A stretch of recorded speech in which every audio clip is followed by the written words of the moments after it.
Kyiv, here in Maidan Square, here where everything started 1 year ago. I still remember watching this image with the sirens. And we're here today to talk about the completion of the 1 year of the full-scale invasion of Ukraine from Russia. Obviously, the war in Ukraine had been going for 8 years, now for 9 years in Donbass. But yeah, here live from Maidan Square, trying to make conversation, waiting for people to join. I have here my notebook with the facts. You know, pretty cold here in Kyiv, but hopefully we can get some people to join the live and talk about. Oh, we have our first person here, live from Kyiv. I'm gonna go around a bit and then sit down to talk about some facts. So let's see if anybody is going to join.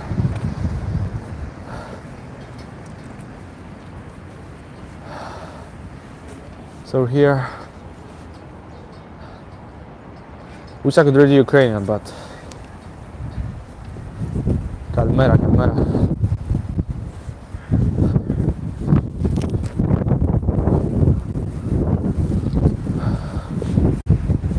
We're out here in Kyiv. It's crazy to think that 1 year ago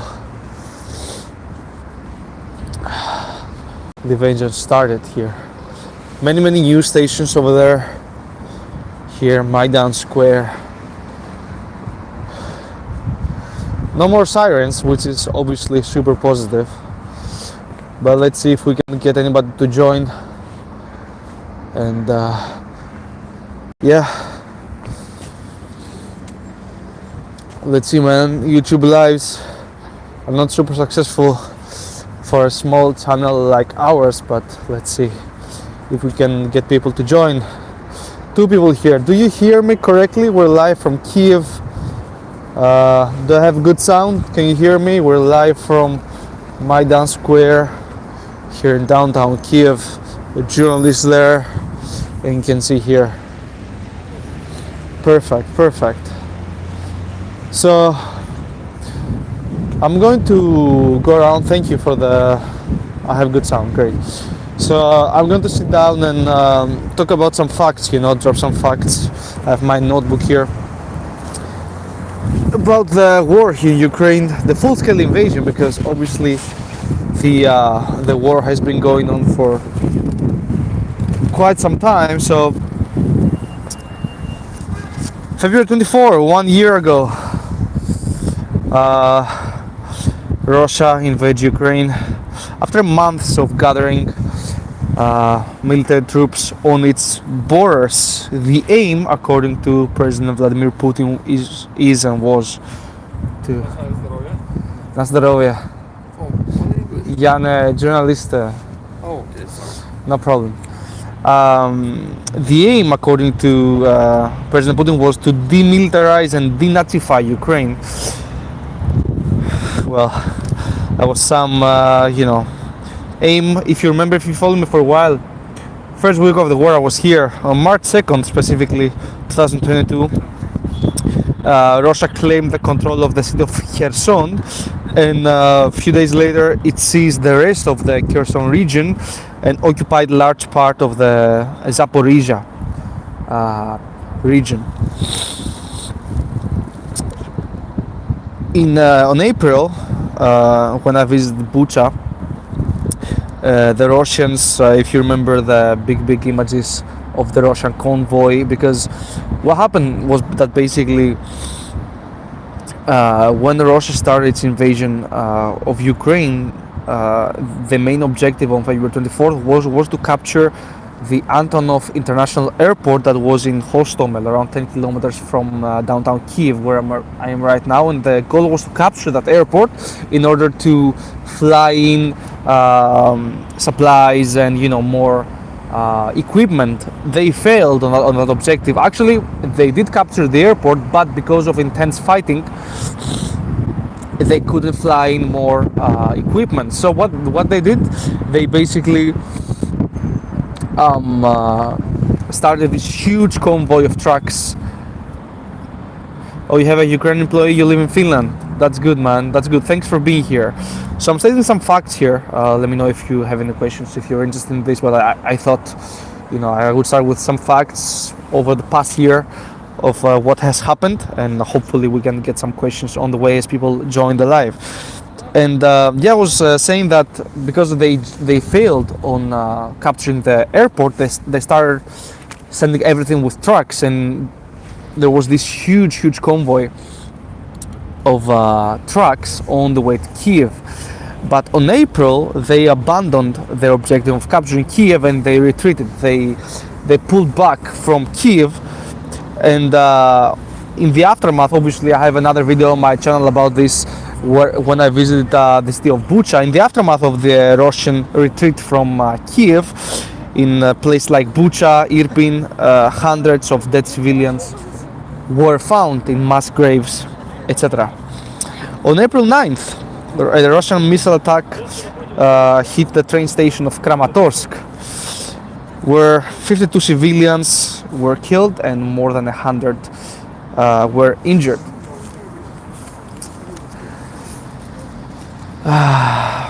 In April as well, intense battles and Russian airstrikes and artillery attacks destroyed completely the city of Mariupol.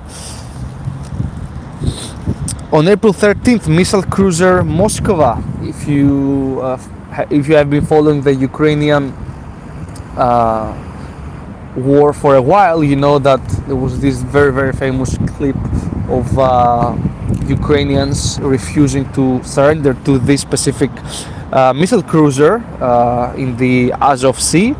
And on April 13th, it was hit by Ukrainian missiles and sank the very next day. In May, the Ukrainian defenders of Azovstal in Mariupol surrendered to the Russians. Finally, after months and months of being surrounded there in the Azovstal, they finally surrendered. On May 18th, we have somebody from Finland. On May 18th, as you already know, Finland and Sweden applied for NATO membership officially. Of course, a huge blow up, for the Kremlin. And in June, more Western weapons were supplied to Ukraine. More specifically, something that would later prove to be super important on the battlefield. The US agreed to supply with Ukraine with HIMARS rocket launchers, something that was super important. As it proved on the battlefield, it gave the Ukrainians a huge advantage because these weapons and NATO weapons in general obviously are much more advanced from the Russian ones. So even though, and this has been proven time and time again on the battlefield, even though Russians have more troops and outweigh the Ukrainians many times 5-1, that's why the Ukrainians have been so resistant, because of their courage, obviously, but also because of the NATO weapons, because of the technology of the weapons. Going to July now. In July, Russia and Ukraine, with the mediation of Turkey, agreed on unblocking supplies of grain that were stuck in Ukraine's seaports, the Black Sea ports, a standoff that was threatening global food security. Very important, this fact here. Sorry, I'm just kind of freezing also in the meantime. Well, you said, sorry, I lost your comment. You said, today my own employee took all the clothes that I no longer wear for charity to the Ukrainian community. That's very beautiful, man.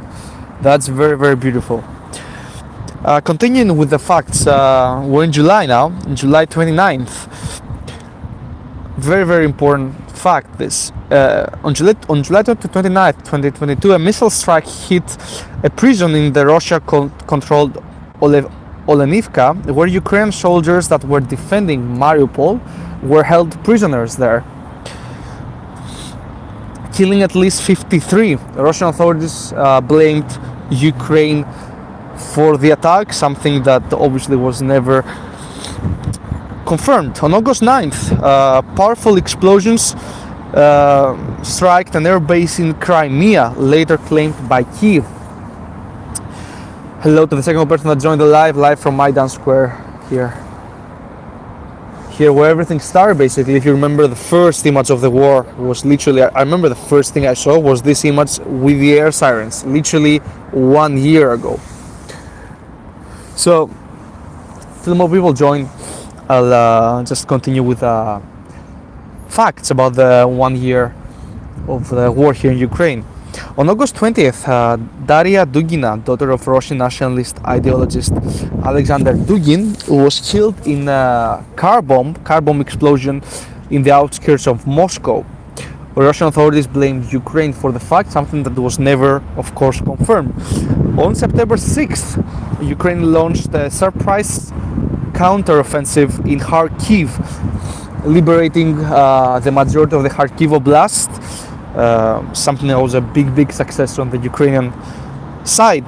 I literally visited some of these villages yesterday before coming back to Kyiv, talking with military authorities there. You can follow me also on Instagram. I upload regular updates there. Very heavy scenes. Kharkiv, it's obviously under Ukrainian control, as it should be now, but you can hear I arrived around 30 kilometers from the Russian border, and you can hear every day explosions. Kharkiv and Kherson specifically are very dangerous areas to be in, because Russia strikes with S-300 missiles. And if you didn't know, why these missiles are very dangerous is because basically they have no specific target. So they're being launched and they're going to land in some radius, but you don't know exactly where they're going to land. So being Kharkiv and Kherson and other areas that Russia launches S-300 missiles is very dangerous, because you don't know where the missile is going to land. On September 21st, very important date, Putin ordered a mobilization of 300,000 reserves in Russia, something that had a huge backlash within his country. You remember the satellite images of Russians fleeing to Ukraine, to Georgia, and other neighboring countries. On September 30th, Putin signed the documents to annex 4 regions of Ukraine, the DNR, the LNR, and Kherson and Zaporizhia. Obviously, these moves, it's just like, these moves made by the Kremlin don't really make sense. It's just, political moves that don't necessarily and practically map on the ground or what's happening on the ground. Because I remember a few days or the next day or like a few days after, Putin, among the 4 other regions, annexed Kherson. In his book, Kherson was liberated. On October 8th, the bridge linking Crimea to Russia's mainland got blown up. Russia responded with missile strikes on Ukraine's power plants and infrastructure. Super cold here. Second person joined the live from Kyiv here in Maidan Square for the completion of the 1 year since the full-scale invasion of Ukraine started, because as I said, the war in Ukraine has been going on for 9 years in Donbass. The full-scale invasion started on this day last year. On October 10th, the first big wave of missile attacks, new big wave of missile attacks. So what happened basically early October, because Russia couldn't advance on the battlefield, on the human to human battle, they started ahead of the winter attacking Ukraine's power infrastructure, with a goal that when winter came, the people of Ukraine would freeze. Thank God, the Ukrainian people are very courageous and keep on going. But on October 10th, big wave, the first of these big waves of missile attacks, on Ukraine's energy infrastructure result in blackouts, huge blackouts across the country. Many people, till a few weeks ago, basically, in Kyiv, in Lviv, in the big cities, were working with power generators. But thankfully now things are better. On November 9th, Russia pulled back from Kherson during a big Ukrainian counteroffensive. One of the happiest days here for the Ukrainians, the liberation of Kherson. We remember images of happiness. You know, it was amazing to see. I wish I was there, but I wasn't. On December 21st, big day, Zelensky, the president of Ukraine, visited the US, securing Patriot air defense missile systems. Something that was, of course, later on confirmed as in for the US-Ukraine relations, because literally Biden visited Kyiv on the 20th, 4 days ago. On January 12th, after ferocious fighting, Russia captured successfully the salt mining town of Soledar, if I pronounce it correctly. What we've seen the past few months, because Russia's initial objectives of capturing Kiev, capturing Kharkiv, basically failed. We see the war moving further and further east. Right now, as we speak, the Battle of Bakhmut is taking place. Yesterday, I saw that the last official road that was connecting Bakhmut to the rest of Ukraine was stuck. Basically, was taken by the Russians. So access to and supply to the city of Bakhmut in eastern Ukraine is no longer possible with this main road. Obviously, they get supplies still, to my knowledge, but not from the main road. Correct me if I'm wrong, by the way, in the comments, if you're watching this now or if you're gonna watch this later. On January 14th, a new missile attack from Russia, a new wave, as I was explaining before. These various and very often missile waves of Russia targeting the power and energy infrastructure of Ukraine. At least that's what the Kremlin is claiming. But sometimes, as it happened on January 14th,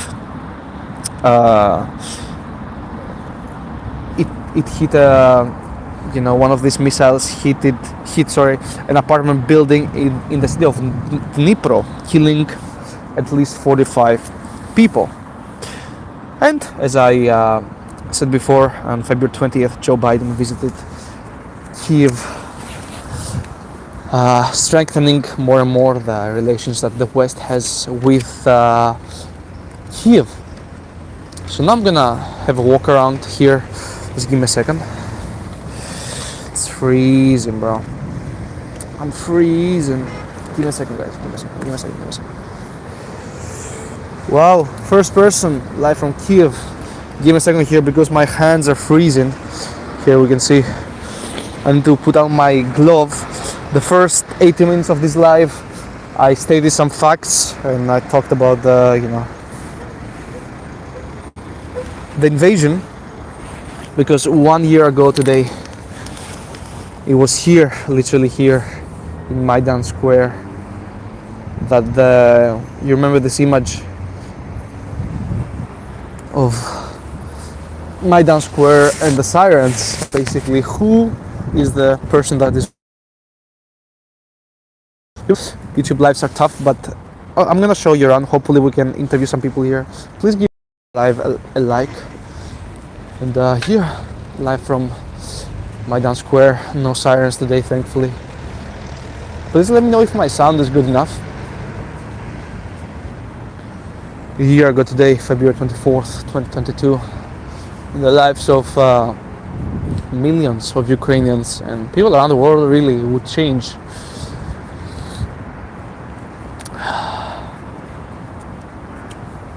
You can see here people gathering here in Maidan Square. Hopefully I can find some people to talk to. Ukraine is non-existent, but English still works. Let's see what's there.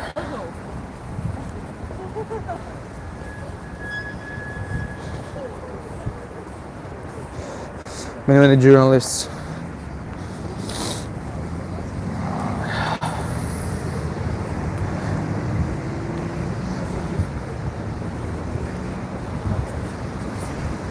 Any questions? 8 years of humanitarian aid. GreatLPA.com. Live from Kyiv.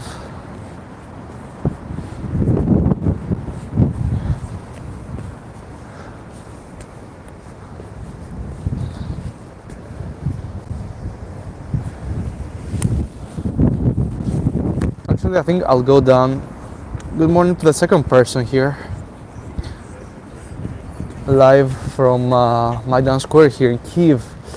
If you have any questions, I thought since I'm here, I just came back from Kharkiv. Literally the last couple of days I haven't slept because I've been taking overnight trains, from the from the west side of the country to the east to do reports and obviously I document for the channel for Unseen Voices.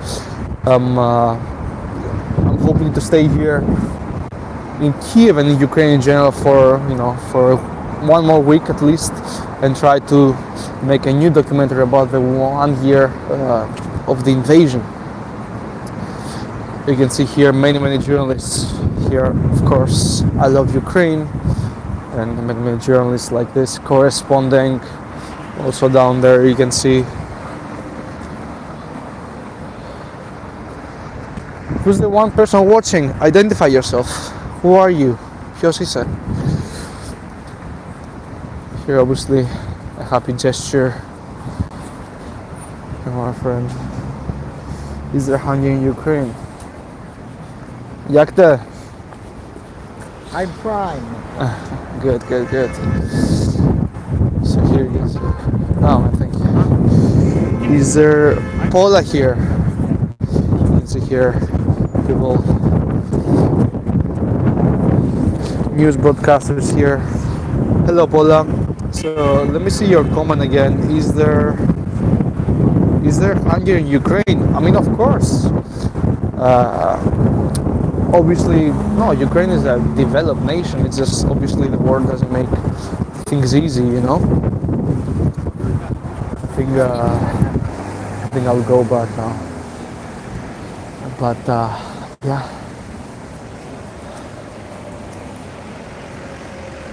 See here all the Ukrainian flags, tribute to the people that have lost their lives. But yeah, to your question, there's hunger in certain parts, especially the eastern part of Ukraine that have been affected by the war. But here in Kyiv, things seem somewhat more normal because you know what happens. I'll tell you what happens. So basically, what happens is that here, every other hour you'll have a siren, right?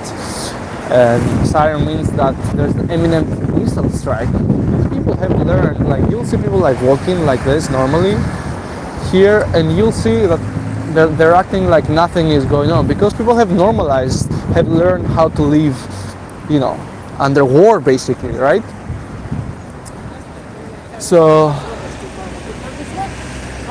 yeah. Not sure if you have any other questions. I'll go over there. You'll see the blockades they used here from the square. Please give this live a like and please subscribe to the channel if you haven't already. I produce documentaries on. This live is something new for me, but normally I produce long-form documentaries on themes around the world. The channel name is called Unseen Voice, and the big goal is to give voice to 100 less privileged communities around the world. I've recently started releasing the episodes from Ghana that I was in November, and I have one more episode from Ghana and also some episodes from Pakistan. So here you can see basically the blockades that they used, especially the first weeks of the war that Kyiv was under siege, thankfully unsuccessfully, but yeah, you can see here life is somewhat back to normal. Pretty cold, not sure how cold it is in Finland, but yeah, you can see here people going about their business basically. And that's a very positive thing, it's my third time here, and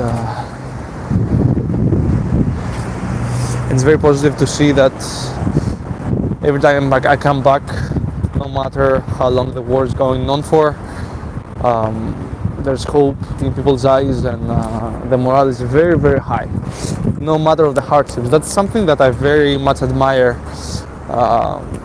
in the Ukrainians.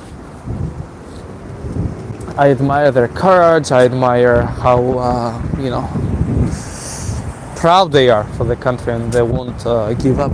I think I'll go over there, like there's a viewpoint over there on the square, and hopefully try to give you a certain context here. But any other questions you might have? It's my third time in Ukraine, I speak with a Ukrainian employee in sign language when I can't use Google Translate. Oh, that's absolutely beautiful. That's amazing that you do that. That's very, very nice. What's your business about? Anyway, but you see here in downtown Kyiv, in Maidan Square, it's people go about their business. Today, thankfully, there was no sirens. There was no. Here we see somebody that died in 2014. Because, as we said, the war in Ukraine started in 2014 Donbass. The full-scale invasion started 1 year ago, exactly on this day, 24th February 2022. Live here from Maidan Square, use casters. This person is a photographer there. I'll go up there so you can see, you have like a panorama view. Any questions about the invasion, the 1 year invasion of Ukraine? Feel free to do them. As I said, I'm here to document for Unseen Voice for the channel. At the same time also, I'm doing a freelance journalism work. So yeah, man. Any questions? Any questions about the situation in Kyiv? About how people, see their future here? Feel free to jump in. Hopefully, I can interview some people here. Ask them what they think about the situation.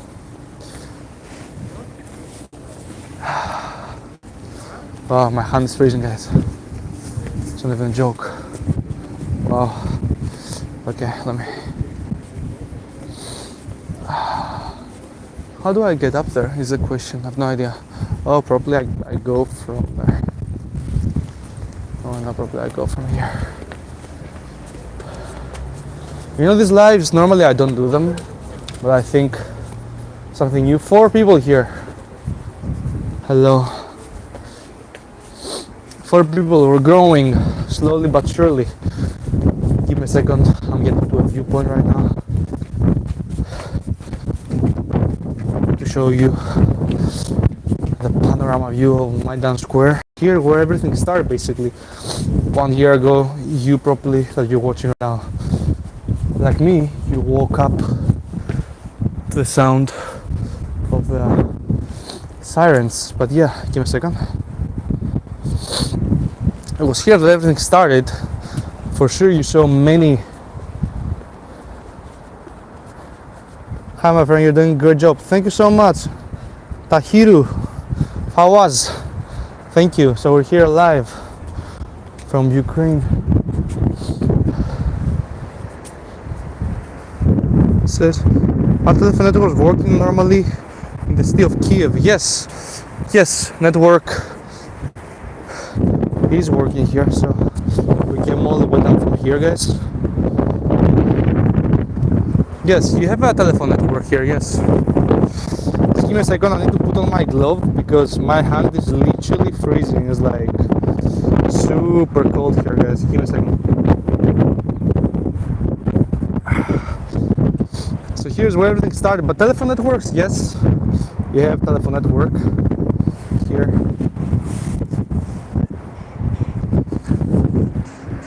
Yes, you do have network. I personally use a Ukraine number because obviously, for internet and that sort of stuff, it's cheaper to have a local number if you stay for a long period of time. But yes, also foreign numbers do work here.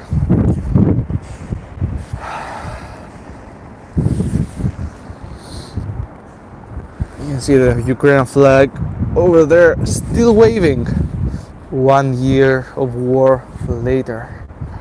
To be honest, it makes me really, really happy that there's no sirens today, thankfully. Because when there's an air siren, you need to head to the nearest shelter. And that, for example, if a siren were to go off now, I would go to there. You go to it's not even a metro, it's like a thing to cross the road like this. So I would go there. Are heating and water distribution normally work in the city of Kyiv? Yes. Kyiv is fine, yeah. But the other places, for example, if you were to go to Bakhmut, where the fighting is ferocious, especially this time, especially these few weeks, Bakhmut has been, the city affected the most. There you won't find regular water. People rely on humanitarian aid. So if you're watching from a Western country, like I think you are, being from Finland, every single person I meet. Yesterday I was in the east, like in Kharkiv. Obviously it's one of the cities that they're saying that is going to be the city that, if a second Russian invasion, a new wave of invasion were to happen, it would start from there. You can hear the blasts and everything. I went there to report. Very intense. But talking to people there that, I remember to a grandmother yesterday that lost her son. If you go on my Instagram, I posted the picture, and it was so powerful. And, even though she was crying and she had lost her hand, she had lost her left hand, and she was telling that also she lost her son, and everybody, point being, was thanking us, being Westerners. They were like, thank you for your help, thank you for your humanitarian aid, because your donations, obviously you see a website. I've also done fundraisers on my 2 documentaries from Ukraine the past year, and many times I say every dollar makes a difference, and it's a cliche, but it really, really does. Honestly, it really does make a difference, so here in Kyiv, everything is fine.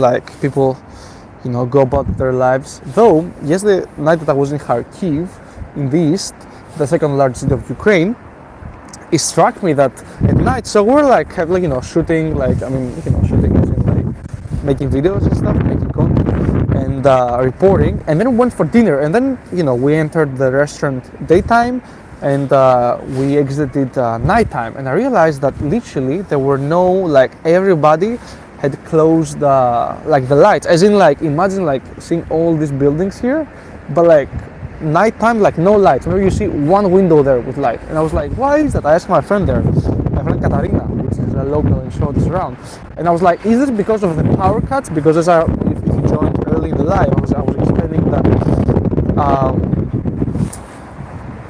from October onwards, Russia started launching big waves of missiles, because in the battlefield, in the front line, they were advancing, so they started hitting with missiles, right, from afar, and that resulted in many power cuts. And I was like, because yesterday I was in Kharkiv, and literally there were no lights in the buildings, here.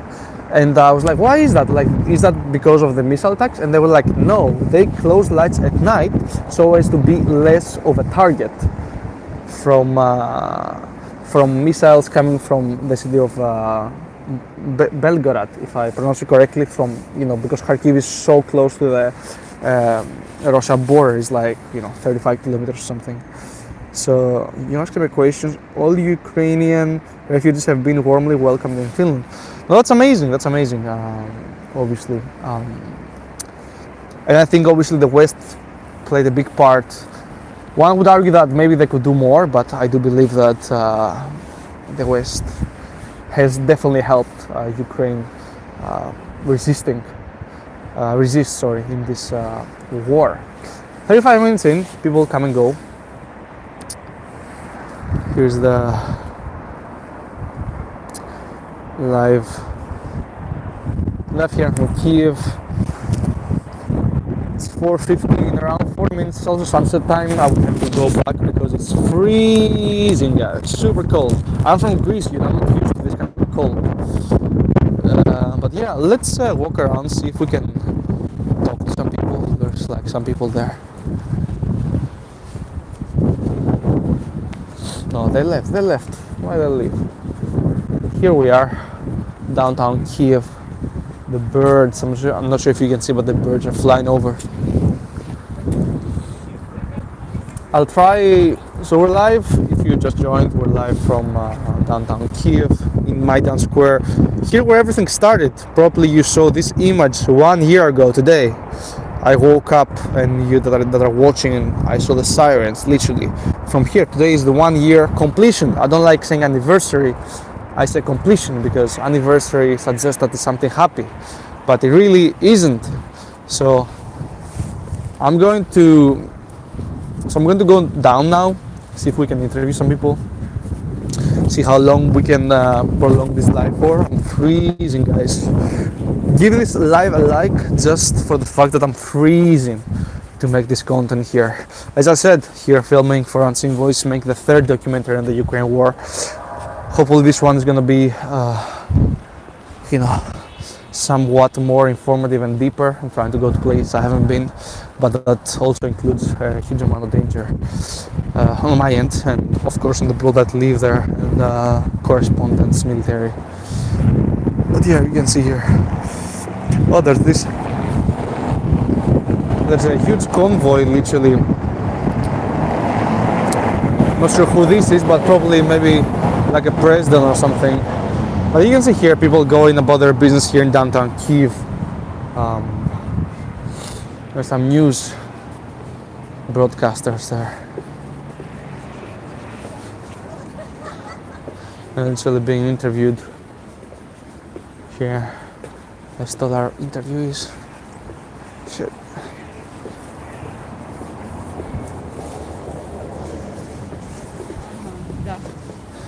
Алло. Here's another angle, Maidan Square. Any questions about Ukraine at the moment? As I said, I just came back to Kyiv. Came back to Kyiv this morning. I was in Kharkiv in the east. I did a day trip there, if we can call it that. And no, probably should go down from here. Yes. And yeah, I mean, pretty intense scenes in the east. Fighting still goes on. Obviously, the Kharkiv city and the Kharkiv Oblast is liberated. That is next to the Russian border, but you can hear still the S-300 missiles that Russia launches, every now and then. And also the air raid sirens in Kharkiv. It's non-stop every day. There's this application I have on my phone that tells you when there's an air raid siren, so you can go to the nearest shelter and take cover, right? And in Kharkiv, in Kyiv, it's like a few times a day, 3-4 times a day that I have this alert. In Kharkiv, it's non-stop, literally. It's difficult to make a living in Ukraine. Right now, yes. A lot of businesses have been affected. As I said, I'm a journalist, I'm Greek. I'm here for a few weeks to document, so I don't live here permanently, but yes, people have told me that they've been affected immensely.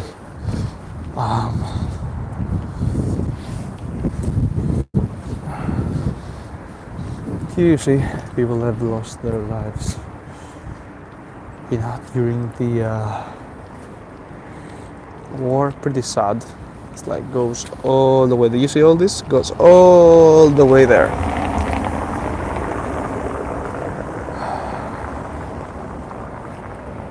student, 22 years old, 30, 36 years old.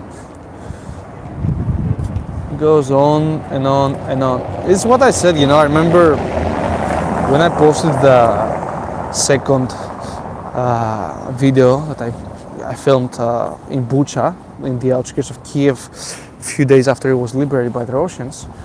I remember someone commented like, "Oh, Ukraine is losing the war," and they went into all this political argument. And I remember answering, and that's still what I believe to this day, that there's no winners in war. Everybody loses in war. Last time I checked, Ukraine had 100,000 casualties and Russia had 180,000 casualties in this war. And of course that number grows by the day, right? So there's no winners in war, just losers, like everybody loses. Here in downtown Kyiv, Maidan Square.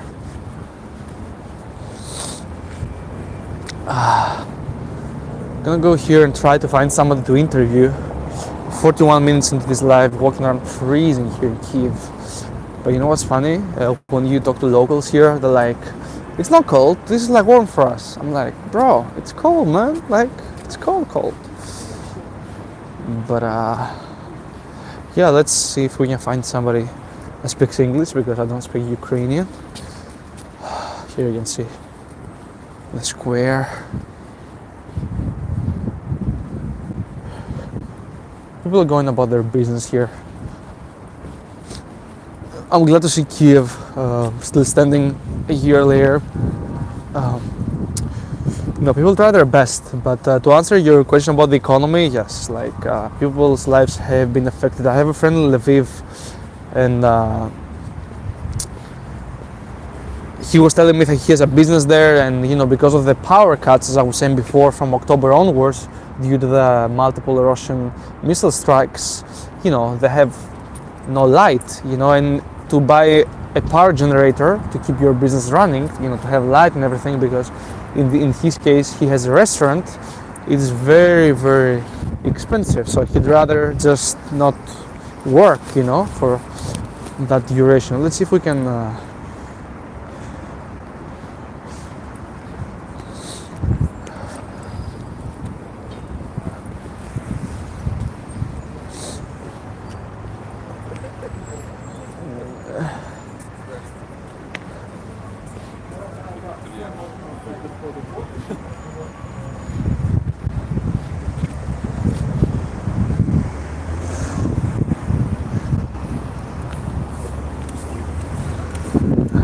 two people.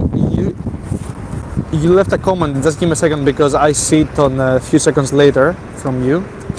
There is someone small party in Finland, VKK, power belongs to the people, which only pursues Russia's interest. That's part of democracy too. Absolutely. In a democracy, I'm from Greece.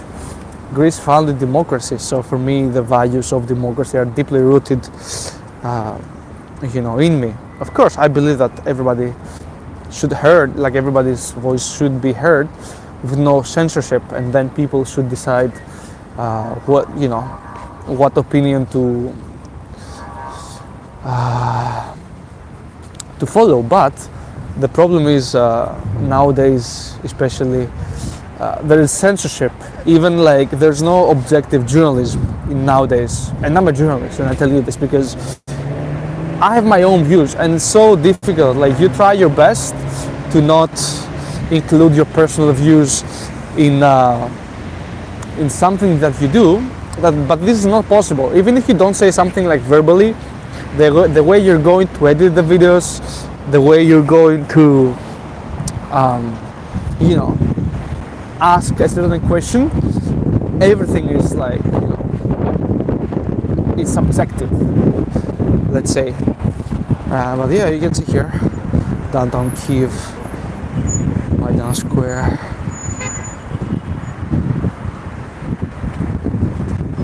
Let's see if we can ask this person something.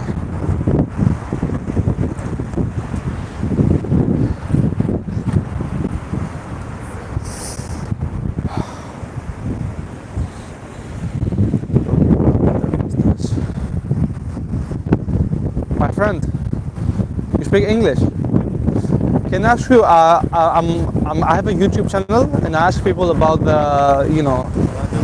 No problem. No problem. Have a good day. Thank you. You didn't want to talk, but that's fine. It's pretty very cold. If you guys don't have any other questions, I think I'm gonna close out this live right now. Here from Maidan Square. Let me walk around. I'll walk around there. Try to maybe grab a coffee. There's all these stands, you know. Do you have any other comments? I didn't see. But yeah, let's walk around a bit more before I freeze, and hopefully find someone to talk to. Hopefully grab a cup of coffee and head back.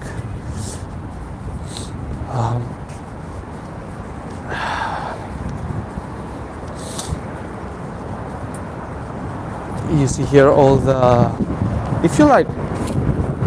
Did somebody comment because live chat? Okay, good.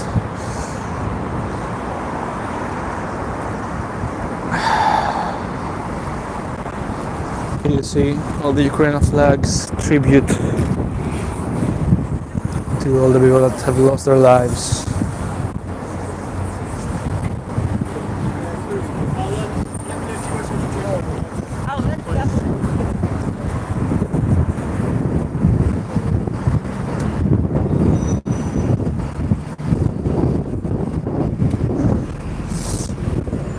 Oh, you commented something. Let me see. You commented something. Finnish traders to the people, but they're allowed to act freely from their hiding place. Yeah, I'm not that much educated in Finnish politics, so I don't have an opinion on this. But you know, as I said, I believe that everybody's voice should be heard. 3 people here. Live from Kyiv. 48th minute of this live. Freezing here in Kyiv. Normal day, no sirens today. Pretty calm compared to a year ago that you know, this invasion started. Unfortunately, all these people's lives here were about to be changed. Let me see if they have. Let me see if I can find some coffee. There, I found some coffee. There you go.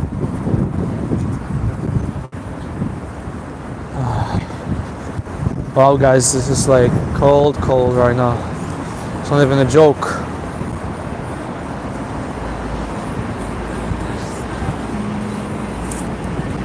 Let's see if we can find a coffee here. Hello, can I have an Americano, please? Size? You have small, just small one. This is fine, yes. Hello guys. No milk, just black. Arabica? Arabica is fine, yes. Just give me a second here. 35. 35. With card.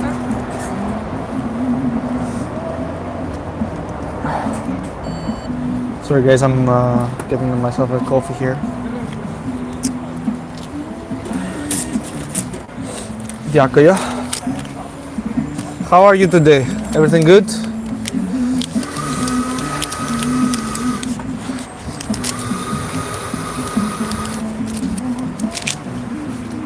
Hello to everybody. How's everybody doing?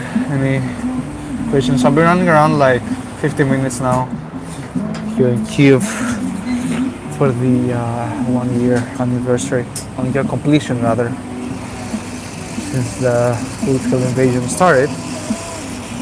But as I was saying, today is a rather calm day here in Kyiv,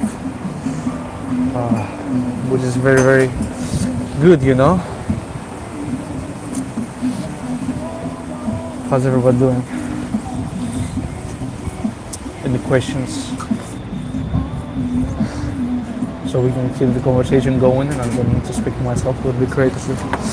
Perfect. Дякую. So, sorry guys. I got myself a coffee here.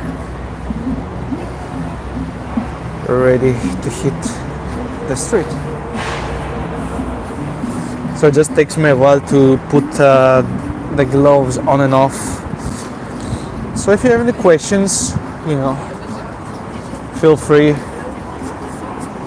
about the situation in Ukraine, about how the people are feeling. Hopefully I can find somebody to interview. Obviously people are not like super happy, and they're reluctant to speak when you put a camera on their face, but let's see. I still remember like watching other YouTubers literally here 1 year ago. I'm very glad to see Kyiv still standing and people just outside going about their business here.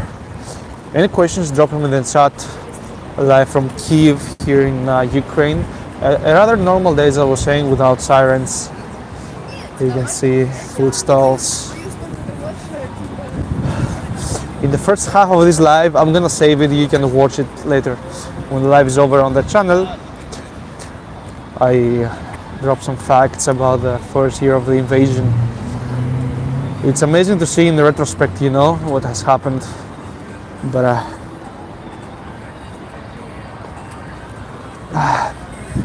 okay, I'm gonna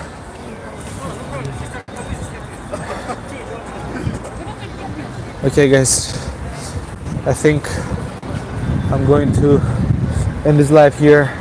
We didn't have that much of a success, but thank you for joining. Give it a like, as I said, and please subscribe if you haven't. 1 year of war. Kyiv still standing very strong. Okay, I'll see you very soon. Either with a third documentary that I'm filming currently here in Ukraine. So stay tuned for that, or the last episode from the Ghana series. So you can expect episodes from Ghana, from Ukraine, and from Pakistan that I was in December. Amazing stories, unseen voices giving voice to 100 communities around the world. Subscribe, and I'll see you very, very soon. See you, peace.